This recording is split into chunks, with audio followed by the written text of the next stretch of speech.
Alrighty, so it's come to my attention that apparently some of y'all think that I'm a negative person. The layout feels very uninspired. It lacks good airtime, which for a 300-foot coaster is really disappointing. This ride sucks. Usually halfway through the second half of the ride, I just want it to be over. Like, genuinely, I think this might be the worst possible manufacturer there is. This ride is super overrated, whatever that's supposed to mean. So, because of that, I decided to switch it up.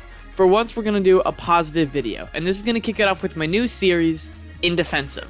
It's basically just my overrated roller coaster video series, but instead we're talking about underrated ones. And today, we're gonna talk about one of my personal favorite roller coasters that doesn't seem to get the love it deserves, that being Phantom's Revenge. It seems many people don't seem to understand how good this ride is. So, in order to convey how good this ride actually is, I'm going to compare it to a different beloved ride, that being Fury325. Now, as any good scientist should, let's do our research to find out why people like Fury325.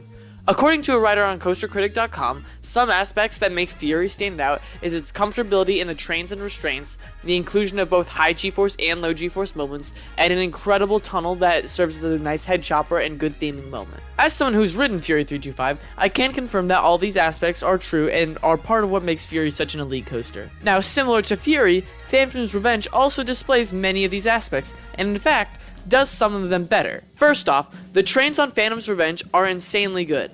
Fury325's trains may have a sleeker design, but the trains on Phantom's Revenge maintain a higher state of comfortability due to its incredibly loose restraints. Whenever you're just sitting in the train, you aren't even touching your restraint. In fact, you're not even coming close to touching it. Another aspect of the restraint that improves the ride's comfortability is the fact that the restraints are not fully locked into place, meaning the restraint moves up with you a little bit for every airtime moment. This is an incredible feature that goes hand in hand with Phantom's Revenge's crazy airtime moments, an aspect that it definitely has over Fury. There is a crazy amount of ejector airtime in the second half. It is so intense that it might just be the single craziest sequence of airtime that I have been on. Fury, on the other hand, has much weaker airtime in comparison.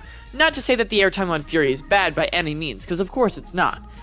But it does not hold a candle to the airtime that's found on Phantom's Revenge. Lastly, Phantom's Revenge also has a tunnel.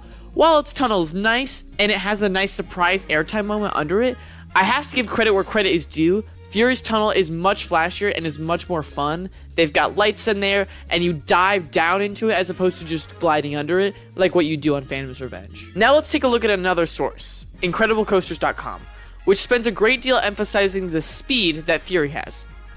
To quote, "We just head into another low-to-the-ground turn, just plowing through it.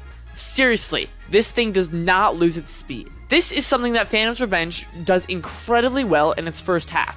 It gives the rider these two amazing drops and this nice turnaround, and you just feel the wind in your face, just as you do on Fury.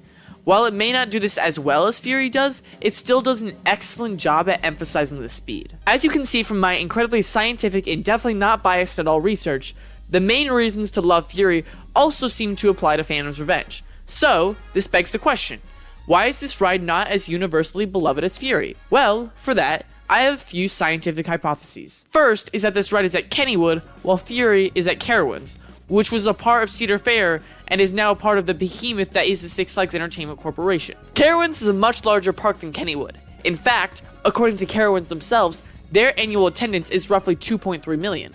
Whereas, according to Statson.org, Kennywood had roughly 1.2 million, just about half of that of Carowinds. This gap in popularity between parks may be a large indicator of the gap in popularity between the rides. Another possible reason for the increased popularity of Fury is that it has won the Golden Ticket Award for Best Steel Coaster consistently for the past 8 years. This makes the presence of the coaster much more well known to people and likely drives them to the ride, as opposed to Phantom's Revenge, which although it has similar qualities, has not gotten the same attention. That is going to just about wrap it up for this video.